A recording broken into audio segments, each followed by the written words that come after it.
Hi guys, David with First Place Auto Parts, and today I'm excited to announce the 1969 Chevelle frame-up build that we're going to do that will include some of the coolest parts available from the performance and restoration industry. Every nut and bolt will be touched on this build as we will be installing an updated interior from PUI Interiors, a performance-oriented disc brake conversion kit from the Right Stuff Brake Company, just to name a few.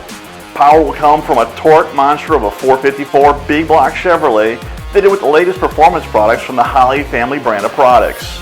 And we are going to document each step of the build as we go along to not only show you the parts that we use, but to show you how we put them on.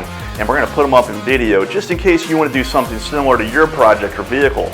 Guys, I appreciate you watching this video, and stay tuned to the First Place Auto Parts YouTube channel where we will put all the videos up from this build, where we build this 69 Chevelle, which is a Malibu, into a ground pounder that not only turns, it stops, and it goes like no other.